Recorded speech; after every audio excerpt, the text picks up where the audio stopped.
ৰ'দৰ চানেকি আঁতৰাই ঘন কুঁৱলীয়ে আৱৰি ধৰিছে সমগ্ৰ ৰাজ্য আৰু শীতৰ পৰা পৰিত্ৰাণ পাবলৈ কি কৰিছে ৰাজ্যবাসীয়ে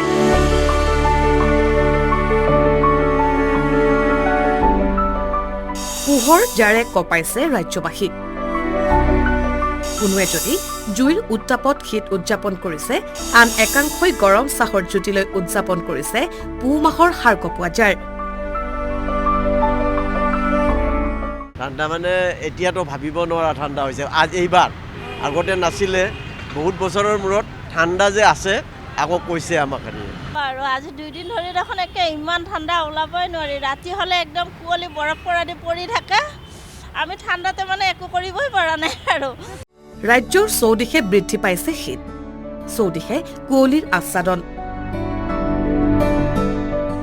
নিজ নিজ কাৰ্যালয়তো জুইৰ আমেজ লৈছে একাংশ কৰ্মচাৰীয়ে আজি এসপ্তাহমানৰ পৰা অলপ ঠাণ্ডাটো পৰিছে গুৱাহাটীতো পৰিছে আৰু গাঁৱৰ ফালেতো বহুত কুঁৱলী পৰিছে গুৱাহাটীতো পৰিছে এনেকৈ এতিয়া আমি ঘৰৰ পৰা আহিলোঁ কিন্তু ঠাণ্ডাটো আছে যিহেতু সেইকাৰণে ইয়াতে অলপমান জুই পুৱাই আছোঁ এতিয়া আৰু আমাৰ এতিয়া যিবিলাক অফিচত আহিছে চবেই অলপ হ'লেও জুই পুৱাই গৈছে আৰু ৰ'দ আঁতৰি হঠাৎ গুৱাহাটীত চানি ধৰিছে ঘন কুঁৱলীয়ে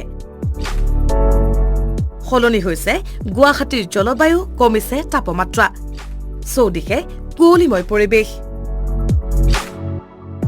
অৱশ্যে এই পৰিৱেশকো উপভোগ কৰিছে ৰাজ্যবাসীয়ে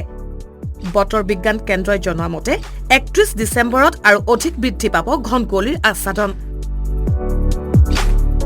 ভিডিঅ' জাৰ্নেলিষ্ট কিংকৰৰ সহযোগত প্ৰিয়ংকা দাসৰ ৰিপৰ্ট আছাম টক্স